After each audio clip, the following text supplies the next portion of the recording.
me through my private email, yusuf@bbtinstitute.com, yusuf@bbtinstitute.com. So should you need any of our records and you cannot find it, please make a request. We shall make it available for you for your learning purposes. So the class is going to commence right now, and I want to introduce, first of all, the assessment. Now, remember I told you initially when we are commencing that it is a combo. So you need to do all three for you to be declared competent, not like one or two or three. You need to do all three. The pack is for three. However, the declaration can only happen when you complete assessment, Assessor course successfully.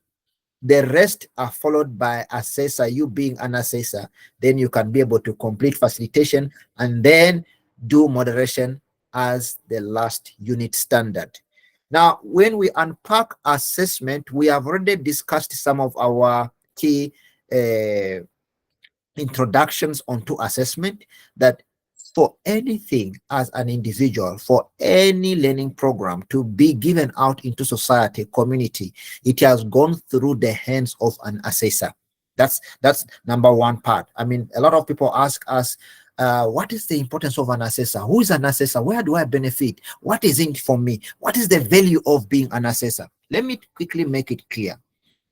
Whatever we are doing right now as a facilitator, I'm presenting, whatever I'm presenting onto you, it has gone through the hands of an assessor.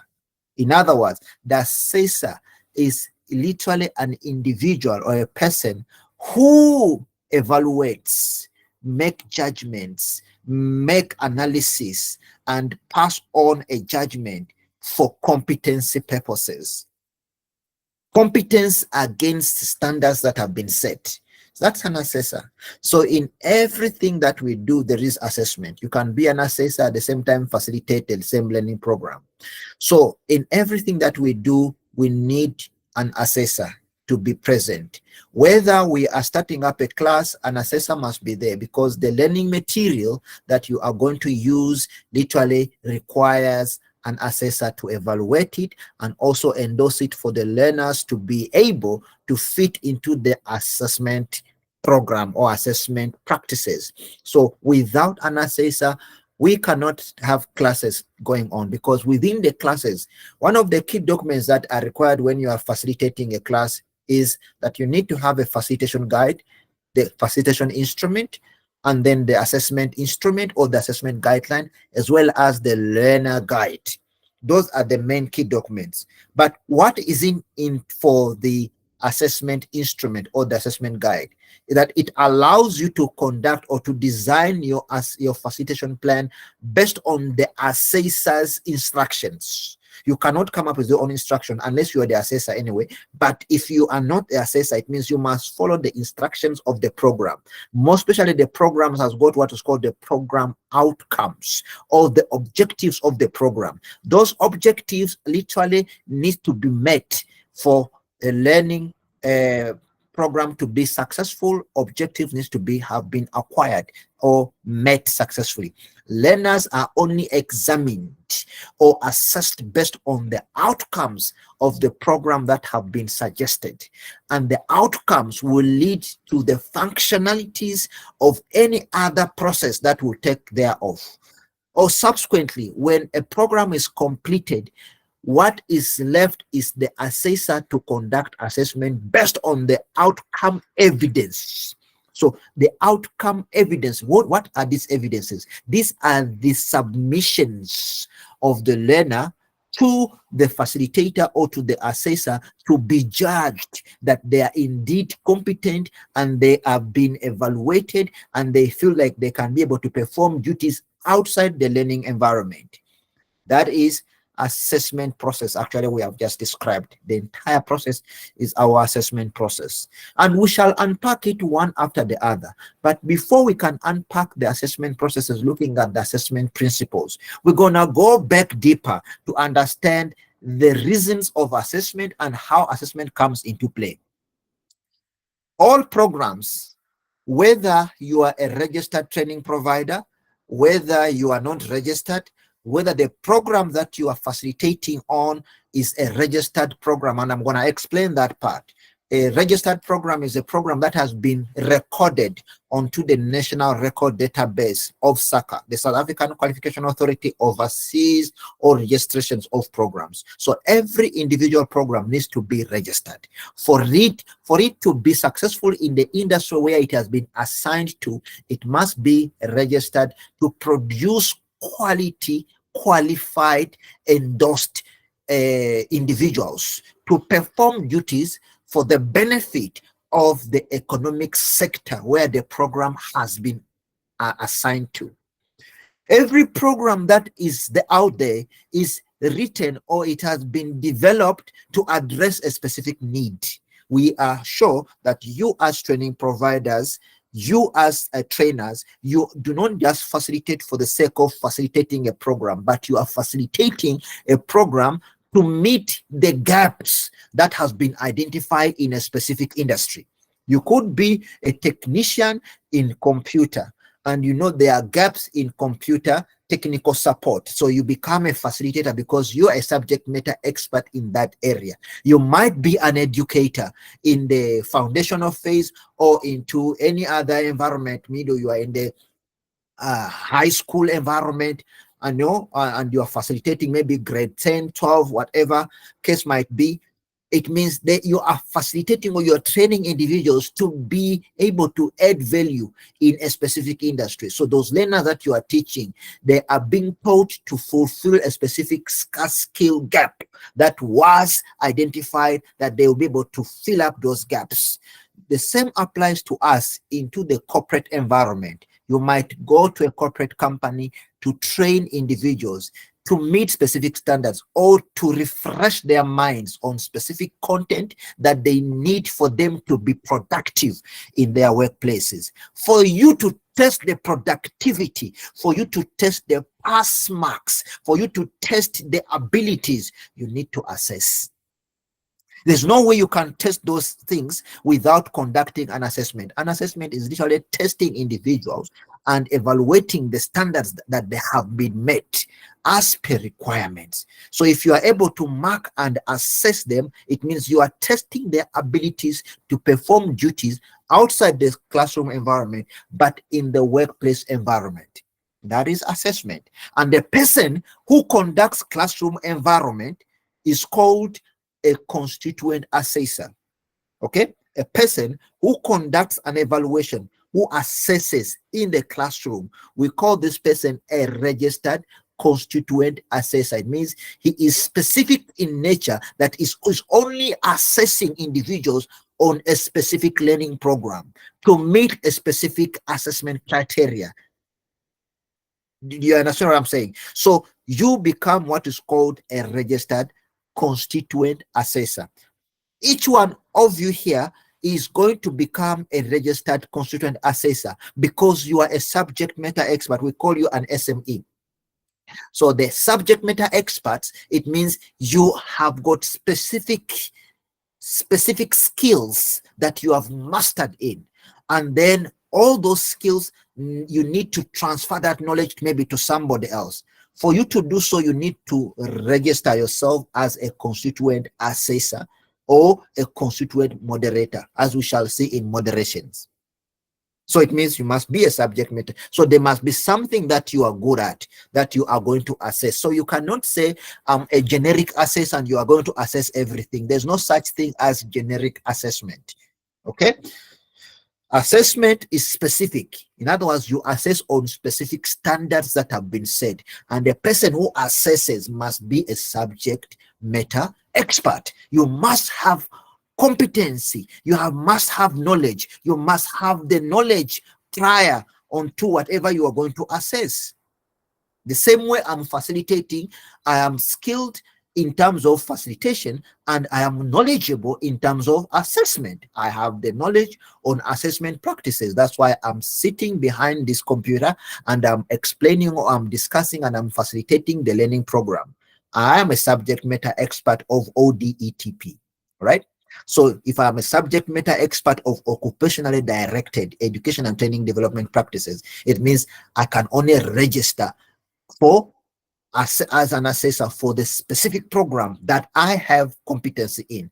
I cannot be an assessor for engineering because I'm not an engineer. I cannot be an assessor for mechanical or for electrical. I cannot be an assessor for forklift because I don't know how to, I cannot be an assessor for things that I do not have knowledge about. I must have knowledge onto something, then I qualify to be an assessor. Why am I explaining this part? This is a quick introduction. For you to register, because there's going to be a point of registration, for you to register as an assessor, you will be able to register against a program, not as generic. So we need to make this an emphasis. I've seen a lot of people who are into security cluster, and then they just want to get a number to practice. I know I want to get the assessor number. That's it. But the rationale behind the assessor number, they do not know that part. Right? When you ask them, okay, what are you going to use it for? They do not know, because they know when you get an assessor number, you qualify to train, to become a trainer. Subsequently, your money increases. They give you more extra bucks for becoming a trainer, right? So that's all they know. They don't know the aspect and the spectrum, how broad is being an assessor. And that's where the limitation comes in, because then once they lose an opportunity, they cannot go further because their mind has been clogged onto one small thing that they're only going to be using it for one thing.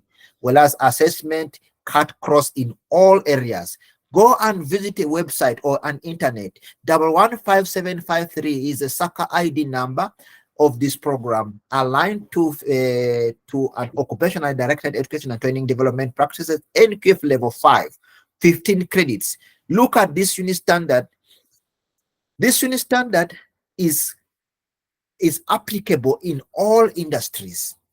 That's why it is still relevant up to now. Programs have been moving to QCT or to the Quality Council for Trades and Occupation, and I'll explain that part as well when we are doing facilitation. That most of programs got expired, and because we know very well information does change, and programs need to be re-registered, program needs to be amended, updated, stuff, and those things are happening. So the Quality Council is a new Quality Council that was established a few years ago, was busy writing and developing new programs to replace the existing ones because they are no more current and they are not serving the purpose. So new programs that will serve the purpose of the government needs. In other words, the economy of the country is supposed to be supported by programs that will enforce or put manpower who are skillful into the industries where they are needed most. We are now best marked onto what is called the occupationally best qualifications. Hence, we have the occupational qualification sub-framework. Okay, so we saw that those programs, that most of them that were managed under the sectors of education and training authorities, those are the SETAs, we are moving away from the SETAs to the new arena of the occupationally best qualification or alignment. The sub-framework was being expanded day up to date, and most of those programs were now being integrated into the sub-framework of occupational qualifications. We know it was happening, but one thing for sure, all of them were able to recognize that indeed assessment can never be cut cross or can never be reduced to its meaningful purposes, whereby it remained as a key program that is essential in all sectors. Doesn't matter which band does it fall under. When I talk about bands, I'll explain it when we are talking about the NQF. The bands are only three. That is the higher education band, the FET band, and the GETC. FET stands for Further Education and Training. GETC, the General Education and Training Certificates. And the HET is for Higher Education and Training. And every band is represented by a Quality Council. So I'm talking about now our own band that where you fall right now is the GETC, which is managed by the Quality Council for Trades and Occupations. Initially, this was managed by the sectors of education and training authority, but they were all integrated into the main band Quality Council of the Quality Council for Trades and Occupation, which is called the QCTO. I think you've been hearing about the word QCTO, which is trending, right? And it's giving a lot of headache to people because they do not understand the system. But we're gonna make it easy for you right today, right now, that if you become an assessor, there's no way you will not be able to understand your scope, where you fall and how you're going to practice and how you're going to make, to make money or stand out to improve onto your standards into your educational environment. So tonight, as I unpack the importance and the role of an assessor, I want to let you know that assessment is bigger than what we all imagine or think. Every aspect of learning involves assessment. Every aspect of learning materials, that is the instrument, the learning instruments that we use, involves an assessor. The design and the development of a learning program needs an assessor. The registration and compliance of a training provider to be able to acquire accreditation, they need an assessor. The certification process for it to be issued out to a competent candidate or student, they need an assessor. For the CETA evaluation or a departmental evaluation to gather and evaluate an institution, they need a report from an assessor. So you can see where you fall. You can work on all phases as a primary assessor, a secondary assessor, or a tertiary assessor. What do I mean? A primary assessor is someone who is contracted by a training provider. Let's say BBT Institute contracts you to come and assess one of our students as an assessor. That is primary, the basic assessment.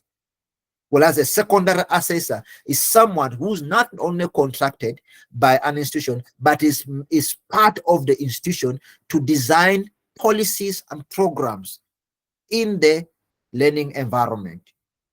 So is a recruited or employed full-time assessor within an organization. And that organization needs such.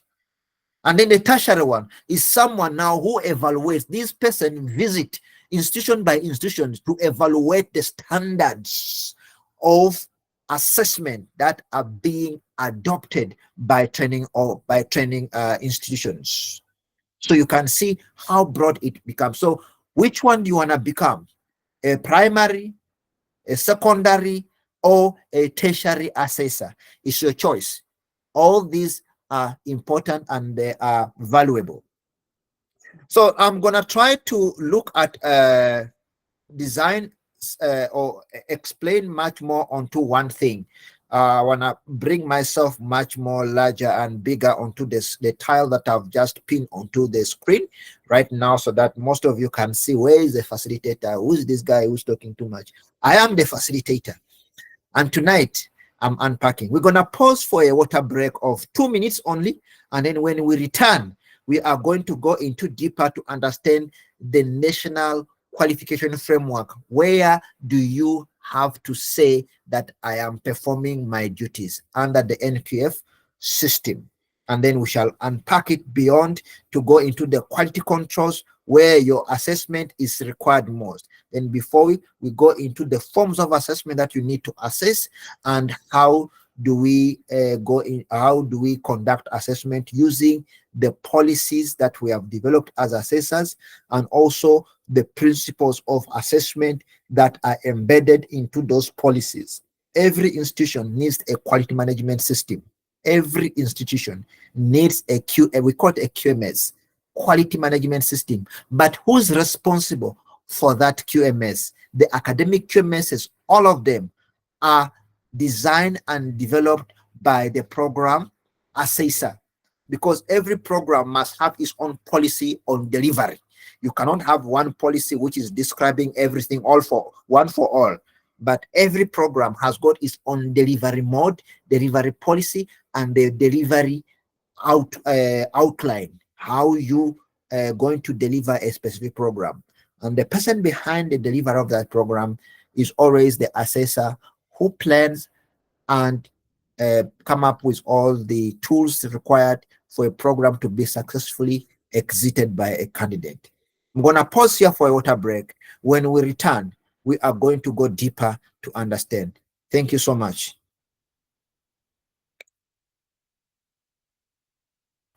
Now, when I say thank you so much, you give me a thumbs up or a thumbs down.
All right, we are back. Thank you so much for joining us again. Once again, we're back from a water break, and we are going to continue. Now, this second slide that I want to show you or explain is literally demonstrating an understanding of outcome-based assessment. Remember, we are talking about the Assessor program initially.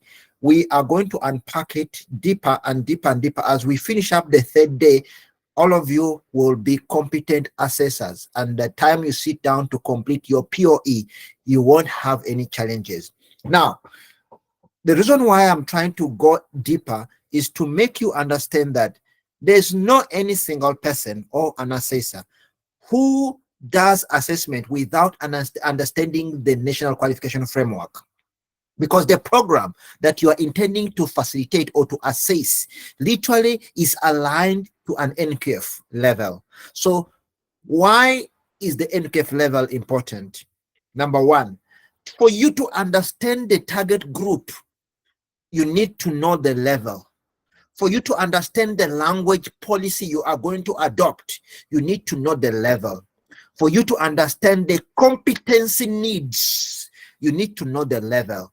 For you to understand the exit level outcomes, you need to know the NQF level. So the NQF level gives you a platform, a basis for you to conduct assessment. Without an NQF level, you are unable to conduct assessment because you'll be assessing randomly. When you assess randomly, you don't know whether the assessments are meaning or are making sense, and they are literally reaching out to to the target group that is required for you to conduct assessment on. So the reason why we have to understand this part is because assessment levels are so critical. I'll go to understand it or to explain much deeper when we are doing the qualification alignment on the levels, right? When we are doing the qualification alignments on the levels of attainments. Okay, I'll explain but furthermore. That will be tomorrow. But tonight I want to unpack for you what is called the NKF levels. There are literally 10 NKF levels. I want you to go deep and read go onto our your platform, your student portal, and open up the learner guide. You'll see there is extensive notes that have been designed for you to read much more onto the NKF system and its bands. There are only 3 bands in the NKF system, where you have levels from 0 to 1 is under all GETC levels. GETC programs are all packed into that band, 0 to 1. That includes your IET. IET stands for the Adult Education and Training. We used to call it ABET. You know, the ABET is phased out now. We call it the AAT, the AET, the Adult Education and Training. So we have the lower level, that is 0 to 1. We say these are all general education and training programs. They are level 1 programs. However, within the level 1, we have brought in other programs because of the quality council that conduct assessment. So there's an integration of the CETA programs. Okay, CETA programs are all integrated into that band. Not necessarily that they are all equivalent to level 1, but because the quality assuring body that governs now that band is the Quality Council for Trade and Occupations, also where the CETAs have been integrated inside.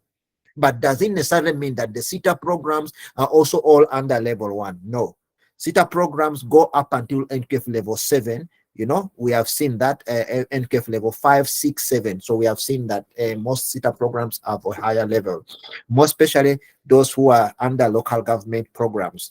They have higher levels. Okay, now the second layer is actually the band is called the FET band. The FET band has got NKF level 2 up until NKF level 4.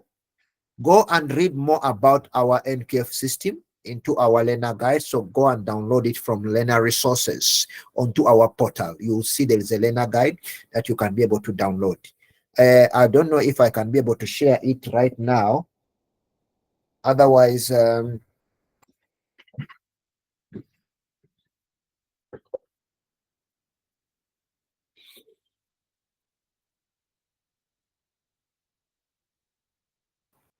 okay, we are unable to share it at this moment, but I want you to go and download it, literally download it from the learner resources. Then you can be able to have that full understanding. The table is right there and you'll be able to see it. I won't be able to share it tonight, but I promise you tomorrow I'll bring up that table for you. Because of time, I don't want to waste most of our time. We are limited only to 1 hour of our session. Okay, so we have got the NKF level 2 to level 4. That's where all programs of Umalusi programs, the quality council there is called Umalusi. It's the one that governs that level, you know, level 2 to level 4. That's why you find the national vocational programs. That's why you find the normal schooling programs like your foundational and the metric up to level 4. Metric is equivalent to level 4. So you find quite a number of programs there. And then we have the level, the third level, or the band, which is from level 5 way up until level 10. Those are called the higher education and training programs. The higher education and training programs. So those programs run from level 5 to level 10. That's where you find the diploma programs or advanced. They start with higher certificates, diploma programs, advanced diploma programs, degree programs, and every programs is related to a value of credits that must be accumulated for you or for a candidate to exit with that qualification. So you find that they start with different levels from level 2 to level 4. One must receive a minimum of at least 120 credits to a maximum of 150 credits. From that level, going above NQF level 5, you still find that there's a minimum of at least 120 credits to a maximum of 240 credits. Then it goes above. You just add on now 120 to make 360 credits, which forms either a higher diploma or a diploma programs. When you add on to another 120 to form to 440, then it goes into a degree program, so on and so they just add on now credit to form a specific qualification of different credit values, right? So the system ranges from 0 up to 10. You'll find that we had prior to 2000 and prior to 2008, we had from 2000 and up until 2006, 7, we had the NQF system, which was running from 0 to 8. We had only 8 levels. Then it was upgraded or advanced into up to 10 levels with inclusion of the postgraduate programs, the PhD programs, doctor, all those programs were incorporated to make the level a little bit extended and expanded to fit into extra higher qualifications. So go and read more about the NQF system, and then it will give you a full understanding. And I'll be able to unpack this one tomorrow on the roles of the NQF and the stakeholders involved in the NQF. This one is a program that I've designed for tomorrow for you to be able to understand it much better. Then the next part is for us to understand that all programs in the NQF system are now registered. Once the establishment was done, is to make the levels. Then the registration of programs were now, started by the quality councils, as well as the sectors of education and training, and as well as the integration of other stakeholders like the Department of Higher Education, the Department of Labor, as well as the registrar itself of programs, which is the South African Qualification Authority, which registers now all qualifications, where all programs are registered. Some of those programs, before they are registered, they go through a series of analysis and a series of investigation, evaluations, and as well as public participations to mitigate the needs of the policy, that every program need to be tested for its competency and compliance in the industry where it's going to add value.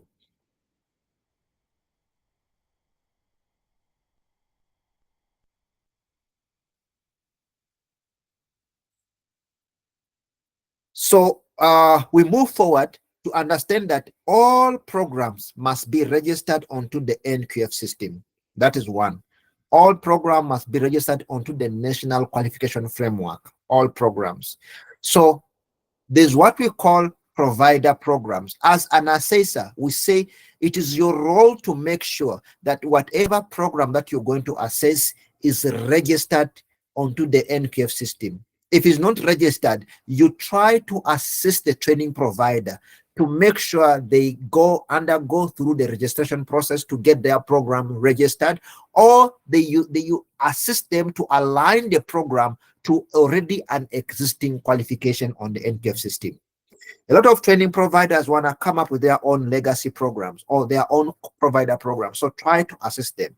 So it's your role as an assessor to know the level of teaching of a qualification, that is the NQF level. It gives you the basis on which is the target group, how are we going to facilitate to this group, the aspects of the group, the resources available for the group. So that gives you an understanding that this is a program that you as an assessor needs to be aware of the NQF level. Then once the level has been attained, then you know which assessment standards are going to be actually fitting into that level. You cannot pitch a qualification of NQF level 5 and you bring it to a person who does not have metric, or that is a grade 8 learner or a grade 9 learner, which is supposed to be under the general educational programs, and then you give them assessments that are for a university individual. You cannot do that. So you must be able to pitch your assessments based on the levels of the NQF. It adds more sense in that regards. That's why we are talking about the NQF system, literally, for you to be able to identify which level will be the target group of the assessment that you intend to assess. And then at the programs registered, make sure the programs are registered on the NQF system. Make sure the programs are also aligned to the credit value. Every program has got credit value, and I'm going to explain this in deeper sense tomorrow, that without you knowing the credit value, it is going to be very difficult for you to conduct a successful assessment, because every credit gives you a full understanding of what will be the resources needed for a program to be implemented. Every credit value gives you an understanding of how long will the program be facilitated subsequently, what type of assessments will be incorporated in that duration. It's not like you only going to facilitate and facilitation takes place, but facilitation is incorporating assessment. That's why we have formative and summative. Formative is during the learning process. What is formative assessment? Those are the activities that you give out, the case studies that you give out, assignments, homework, all this kind of thing that you give out during the learning process is what we call formative assessment, and they form part of the entire learning program. So it means you need to know what types of assessment I'm going to give out, and the length of the assessment and the value of each assessment. They are determined by the NQF system levels, at the same time with the credit value. Every program has got a number of credits, and I'll show you that every credit has got a weight, that we align it to a weight which gives us precisely the number of hours or the number of days. That's why we will see that we shall be talking about what's called the notional hours. Notional hour metrics literally is when we break down the credit value into notional hours, subsequently into days, subsequently into weeks, or into the period that we are going to facilitate a program. It's because of the credit value. Without the credit, you cannot be able to determine the assessments and the duration of assessment that you're going to give out. It also takes us to an understanding that you need to know, as an assessor, what type of assessments are going to be given out. Every assessment has got what is called assessment criteria. Every assessment has got what's called assessment criteria. So in every assessment document, there must be the criteria on how you are going to conduct assessment to meet the specific outcomes or of the objectives of the program. So without you knowing the outcomes, it's going to be very difficult for you to actually transfer the knowledge, the skills, and the attitudes that are required for a person to perform in the workplace. Hence, we have seen a lot of people complete courses and then they don't know what they completed. Literally, they were not assessed successfully, or the assessment process was not successful assessment process. People complete and they have got degrees, and when they take them to perform duties, they cannot do anything. Why? The assessment standards were compromised. All right, the assessment standards were compromised, and the assessment approaches were not put into practice. Hence, the outcomes is a person who has got only a paper, but there's no value. They cannot articulate onto that paper that indeed they can perform duties. The reason why we acquire the paper or that certificate, that award, is for you to perform duty. We have seen a lot of people completing the assessor course and only receive a certificate, and after that they are stuck with it. They don't know what to do. That's why up to now a lot of training providers are still finding it very difficult to market and conduct assessment, to market and conduct assessment successfully, and also to sell out this program of assessment practice, because A lot of people take it for granted. The assessor is taken for granted, whereas is a custodian of learning and development. Without the assessor, no learning, successful learning or effective learning, let me call it effective learning, can ever take place without assessment. It's just like when you go and you read out the news, or you're a news reader. When you're a news reader, people will listen to the news and then they take it or they leave it anyway. It's publication, any. So, but when assessment is all about productivity, assessment is aligned to production. So without a successful assessment practices, then production or activities can never be achieved as they are needed. Progress can never take place because assessment is lacking. So you as an assessor, you need to take charge onto the outcomes and also be able to award credits and transfer credits to where they are indeed required or given, and they are honored and are earned, not just by giving. That's why if I'm marking your assessment instrument or assessment task, I won't just mark you for the sake of marking to pass over. I'll mark you based on the standards that I know you need to perform much more better than I do. Right? So I have to transfer the knowledge and the skills to you, but I need to test those skills. That have you received them? Right? So that's why you'll see we shall take you through a series of assessment to test you. We are not like any other training providers who just give you a certificate for free. We don't give certificates and we don't sell our certificates. We must teach you, and we must be able to you must be able to represent us. Wherever you go, say, where did you get the assessment skills? No, I got them from BBT Institute. Hey, we know Mr. Yusuf. Even if you have never met me physically, but when you hear we know Mr. Yusuf is a good facilitator, indeed it adds value onto the name of our institute. So subsequently, we want to transfer the same knowledge, the same skills to you. That's why we have welcomed you to attend this program, and we appreciate you supporting the institute to give out the knowledge, because without that support that you give, we're unable to reach out. But we want you also to transfer the same skills, the same knowledge, transfer it to other individuals, so that efficiency can be can reflect in the industry. Our academics have been going down, very well, as academicians, and the system is not adding much of the efforts to improve the standards. But it's we, the assessors, who can improve the standards, not the moderator at all. So don't be confused. An assessor does much more than a moderator. An assessor does much more than a facilitator, because it's an assessor who will take back the assessment report to say facilitation was not successful in this. That's why learners were not able to achieve the required standards. So the standard is not achieved, please amend the methodologies. But if we say the standard is not achieved, let us drop down the marks so that everybody can be uniform, then it is a bogus assessment analysis.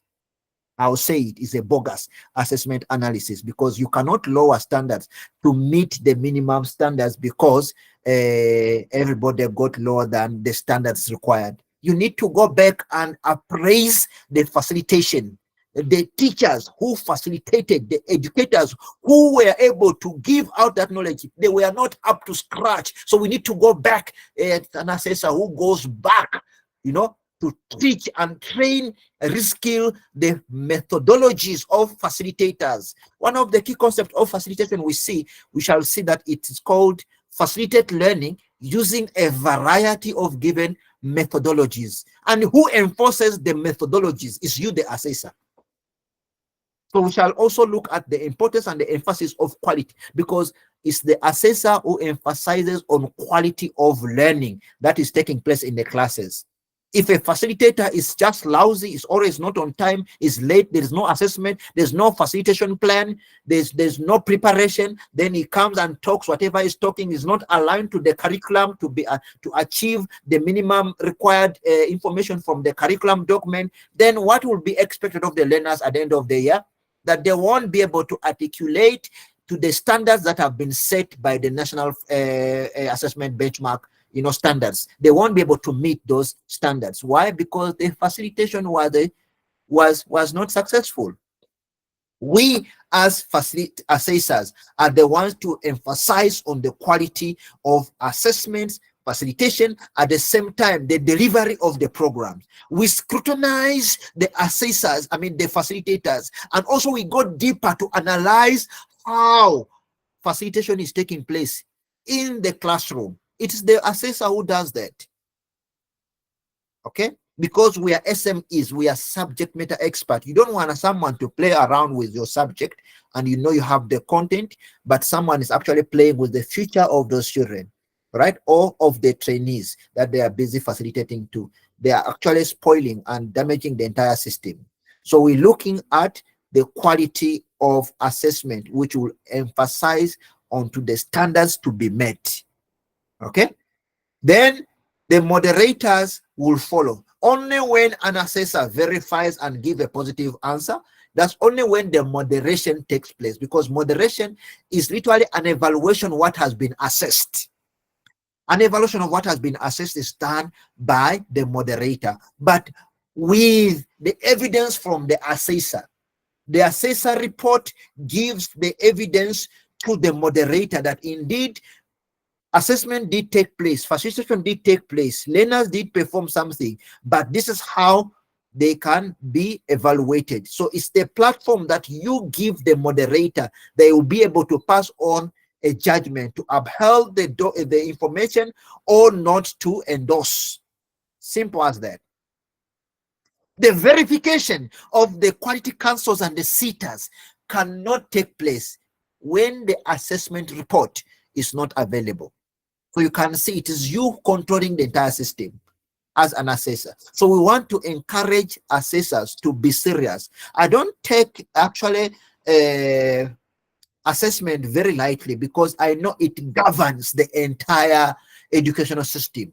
When we have a failing assessment system, failing policies, assessment policies, then we know even up to the exit, learners exit outcomes might not be achieved. Assessment emphasizes more onto quality. The NQF system is very key to adding quality onto what needs to be achieved. It opens up transparency, that every step along the way from the beginning of recruitment, you know, when we hire or we hire individuals into our organizations, right? We call up invitations, people come in, and then we interview them, and then you select the one. That is assessment. That's why a lot of people don't know how to hire. So you hire people, you do not interview them, because you do not have a policy that you have designed in place to scrutinize and test those ones that are going to work with you indeed meet the criteria. So you end up hiring individuals that are not going to add any value into your organization. At the end of the day, you start to pay them, or they do nothing, and then you start to cry, oh, I'm paying a lot of money. So it's all the assessment part of it. Assessors, we control the quality of learning and development. It's you. If you do not give out the correct assessment evaluation report, it means the quality will be compromised. The credit transfer can never take place. Institutions can never be registered if assessment is not done properly. Now, I'm going to pause here, and I'm going to try to make a refresh or a review quickly onto this program. The quality controls is managed through assessment. The unit standard that you are going to conduct assessment on needs to be registered. Qualifications need to be registered. The training provider that you are going to assess for needs to be registered. Facilitators must be registered facilitators. Now, the Quality Council for Trades and Occupation is registering practitioners. Make sure that facilitators are competent and they're subject matter expert. They know what they are facilitating.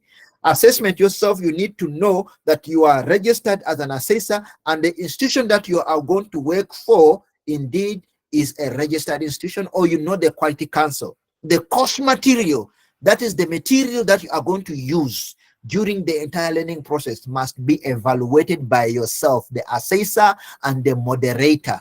Moderation must take place.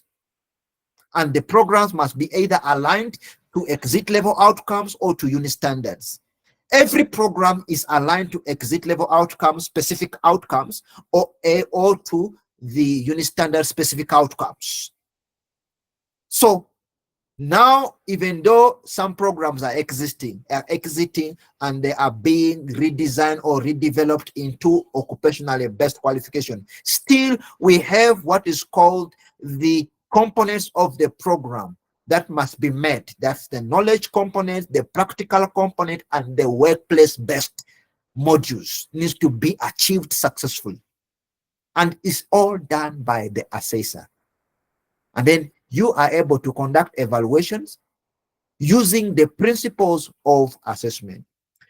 When we meet tomorrow, we are going to unpack some of the things that we're going to unpack is what we call the qualification structures and the unit standard. We can look at the qualification, how a qualification is structured, at the same time, how a program must be structured. It could be a short skills program, or it could be a full qualification or a part qualification. Right? At the end of the day, you as an assessor needs to know how a program is structured to enable you to be able to design and develop appropriate assessment instruments.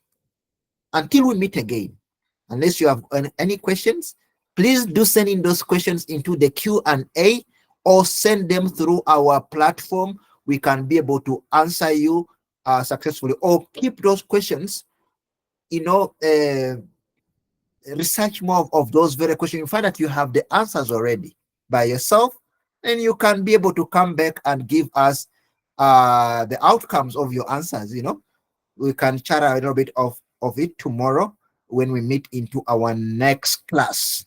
Meet me again tomorrow, exactly 7:30. I'll be in class, I'll be in session, and then we can go further to unpack the concept of assessment. Once again, I'm Yusuf Nsamba, your facilitator and your assessor. Thank you for joining me tonight, and God bless you. Have a lovely evening.